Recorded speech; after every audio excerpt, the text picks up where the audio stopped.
오늘은 대림절 첫 번째 주일입니다. 교회력의 1월 첫 주가 되는 겁니다.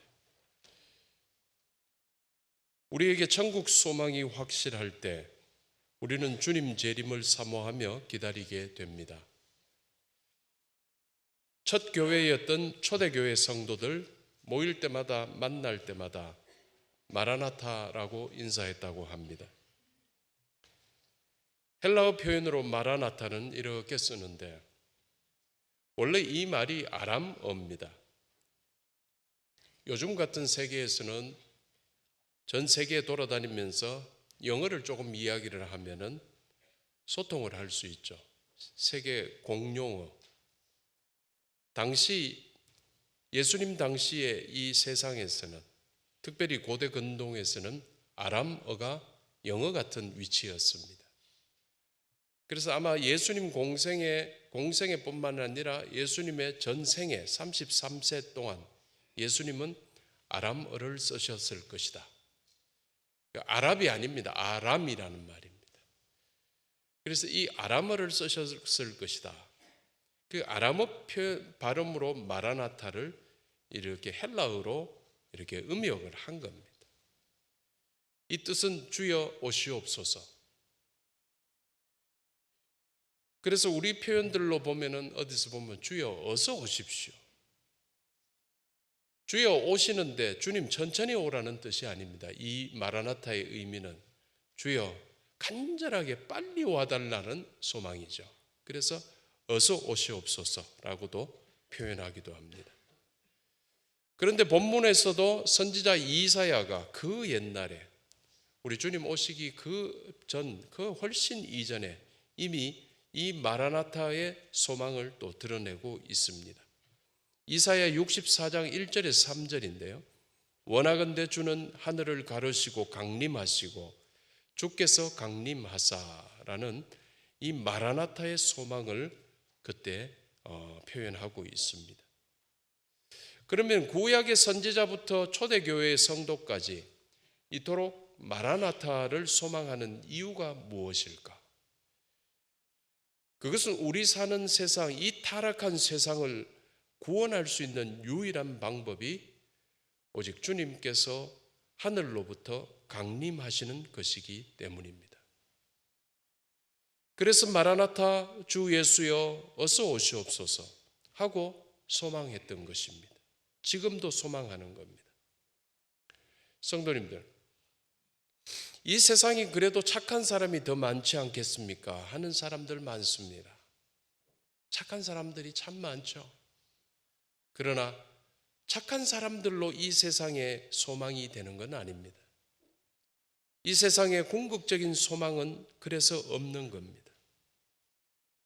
과학 문명이 극도로 발달하고 생활 문화 수준이 높아지면은 그러면 뭔가 될 줄 알았는데 잘 살게 되면은 뭔가 될 줄 알았는데 인류의 근본적인 문제는 해결되지 않았습니다. 오히려 문제가 더 많아져 왔습니다. 문제를 해결한다는 것이 더 문제를 만들어내는 것이 우리 세상의 일인 것 같습니다. 그러므로 하나님의 아들이 다시 이 땅에 강림하시는 것만이 인류의 문제가 해결되는 길이라는 사실을 성경이 우리에게 분명히 가르쳐 주고 있죠. 여러분 이 사실을 믿으시기 바랍니다. 그래서 오늘도 우리는 주님의 재림을 기다리고 있습니다. 이사야 64장 4절입니다. 우리 함께 읽도록 하겠습니다. 주 외에는 자기를 앙망하는 자를 위하여 이런 일을 행한 신을 옛부터 들은 자도 없고 귀로 들은 자도 없고 눈으로 본 자도 없었나이다. 오직 우리 주님만이 소망이시죠. 주님 외에 우리가 사모할 다른 신은 없습니다. 그래서 우리 그리스도교의 궁극적인 희망이요 남겨진 마지막 약속은 우리 주님의 재림이라고 할 수 있습니다. 주님의 재림만이 우리 인류가 안고 있는 모든 문제를 해결할 수 있기 때문입니다. 우리 주님께서 이 세상에 내려오셔서 우리가 상상도 못할 일을 행하실 것이라고 이사야가 예언을 하죠. 이사야 64장 3절입니다. 함께 봅니다. 주께서 강림하사 우리의 생각 밖에 두려운 일을 행하시던 그 때에 산들이 주의 앞에서 진동하여 싸우니. 이사야가 예언하는 이 산들이 뭔가?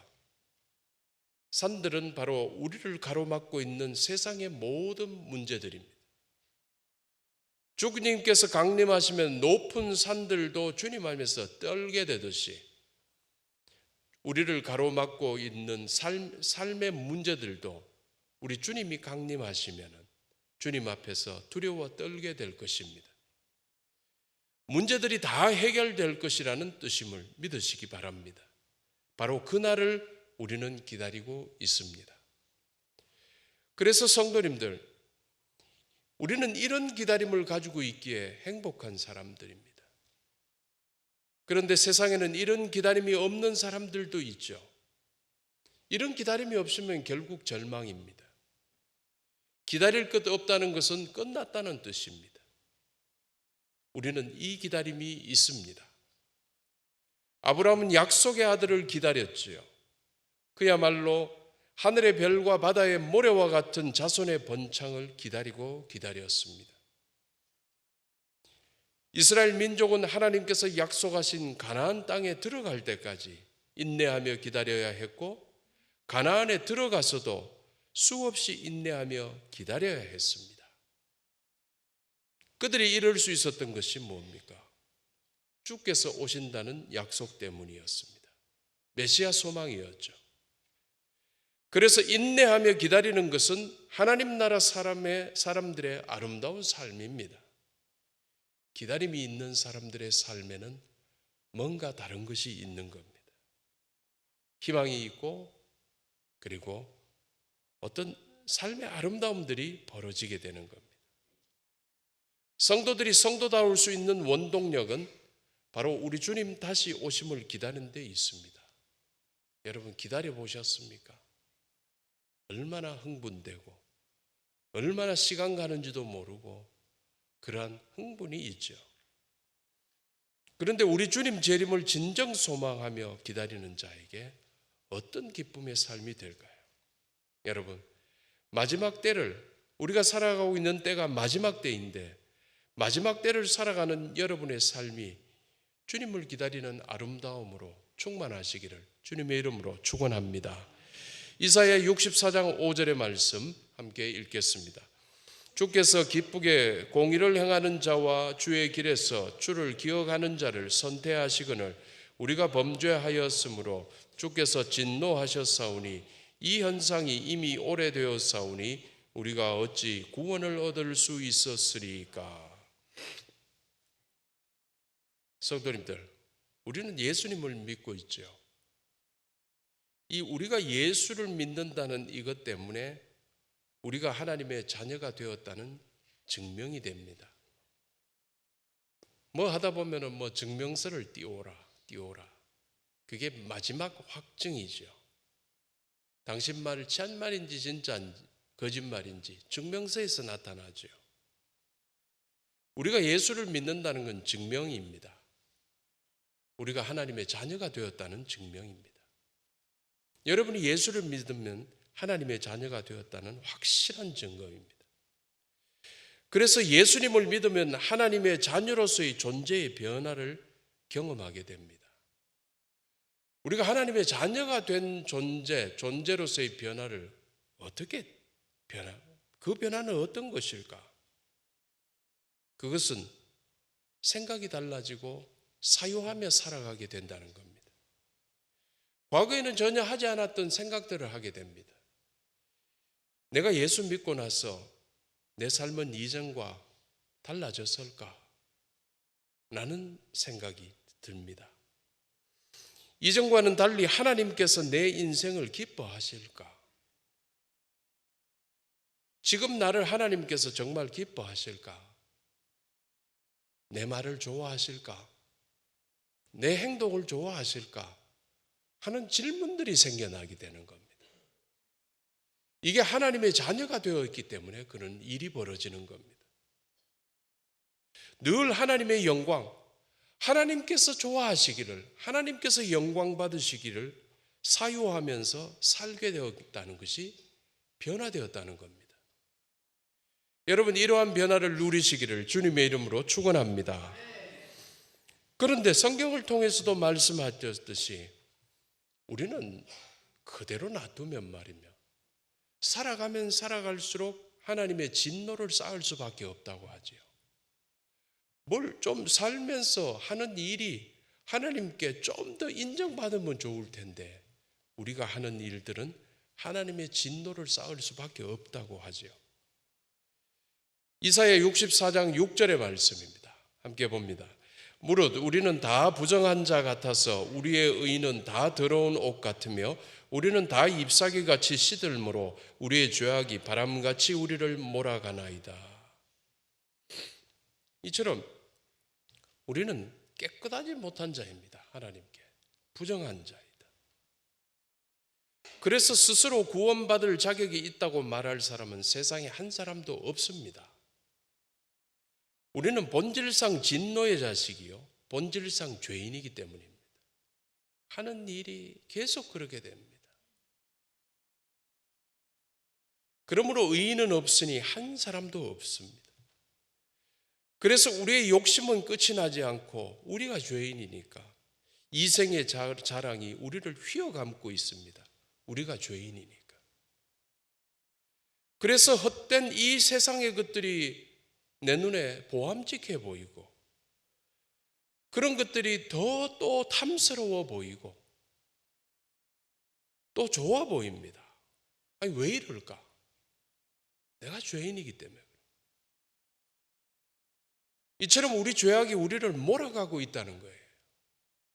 죄악이 나를 꼼짝 못하게 몰아가고 있다. 우리 교회 마당에는 한 번씩 회오리 바람이 일어요. 그 바람에 회오리 바람이 어디 우리 마당에서만 있겠으면 어디 오다가 우리 마당까지 왔겠죠. 동네 비닐봉투 같은 것들 있죠. 그것들을 몰고 와가지고 우리 교회 마당에서 비닐봉투가 회오리 바람에 빙빙 돌고 있을 때를 본 적이 있습니다. 그 봉투 참 정처 없이 날리더만요. 뭐 어떤 일정한 규칙도 없어요. 이리 갔다 저리 갔다가 희한하게 날리다가 사라져요. 성경에서는 바람에 나는 겨와 같다라고 표현을 하죠.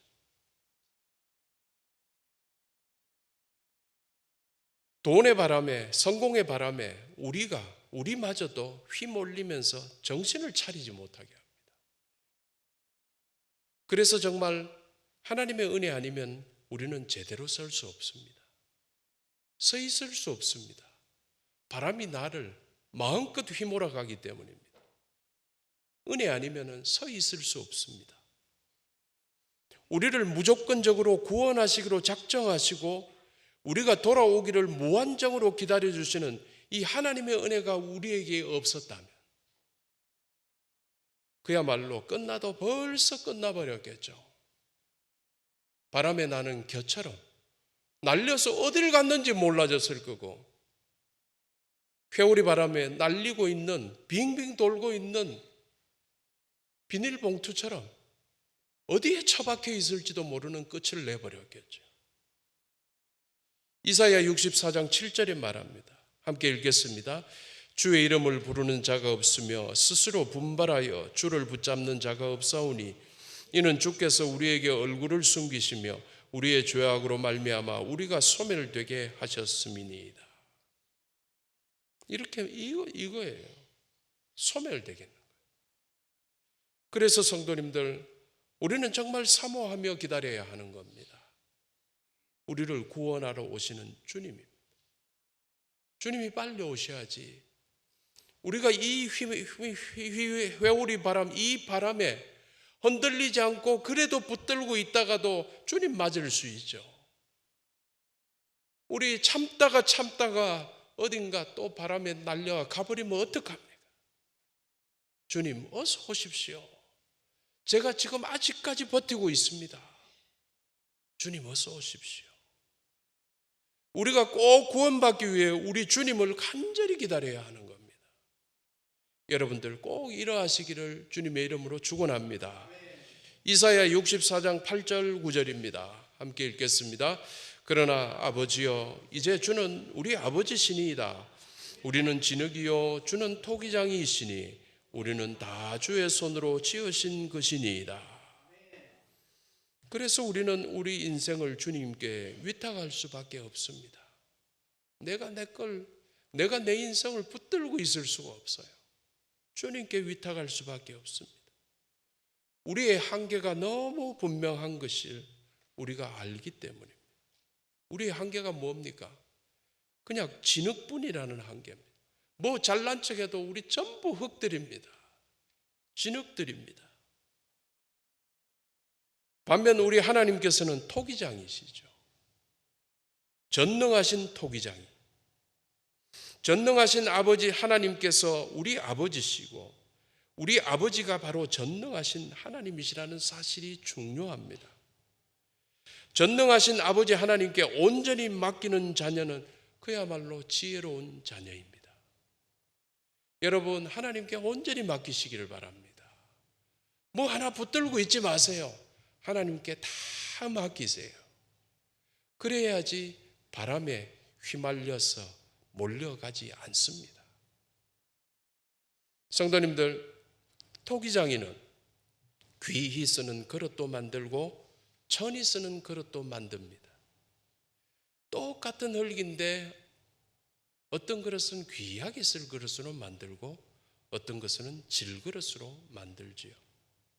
여러분은 어떤 그릇이라고 스스로 생각하십니까? 그야말로 토기장의 뜻대로 만듭니다. 그런데 이 흙과 우리 인생은 불가분의 관계입니다. 인생이 흙으로부터 지음을 받았고 우리가 인생이 흙을 밟고 살아가고 있고 흙에서 자란 것을 먹고 흙에서 올라오는 물을 마시고 마지막에 우리는 모두가 흙으로 돌아갑니다. 이 사실을 우리는 거부하고 싶어도 우리 하나님께서 명확하게 말씀하고 계십니다. 우리를 만드신 이가 그것을 증거하는 겁니다. 창세기 3장 19절이죠. 너는 흙이니 흙으로 돌아갈 것이니라. 그래서 우리는 시작도 흙이고 끝도 흙입니다. 우리의 한계는 진흙이죠. 그런데 흙으로 우리를 만드신 분이 위대하신 하나님이십니다. 이게 아무것도 아닌 흙인데도 하나님께서 위대하시기에 우리는 우리의 원래의 모습인 흙보다도 소중한 존재가 되었던 것입니다. 하나님의 자녀. 그러므로 성도님들, 모든 것이 하나님의 은혜라는 사실을 잊지 마세요. 이렇게 흙을 사람이라는 이 존재로 만들어 주신 것도 은혜지만 흙으로부터 온 나를, 우리를 하나님의 자녀를 되게 하셨다는 이 은혜 잊지 마세요. 모든 것이 하나님의 은혜예요. 그래서 사도 바울은 이 은혜를 고백을 하죠. 고린도전서 15장 10절입니다. 함께 읽겠습니다. 그러나 나의 나된 것은 하나님의 은혜로 된 것이니 내게 주신 그의 은혜가 헛되지 아니하여 내가 모든 사도보다 더 많이 수고하였으나 내가 한 것이 아니요 오직 나와 함께 하신 하나님의 은혜로다. 나의 나된 것 하나님의 은혜다. 사도 바울은 늘 고민이 많았을 것 같아요. 자기가 그동안 저질러 놓은 죄를 주님께 어떻게 갚아야 할까? 그의 인생 30년을 정말 예수 죽이고 예수 믿는 자를 죽이는데 목숨 걸고 살았던 그의 인생을 어떻게 주님께 갚아야 할까?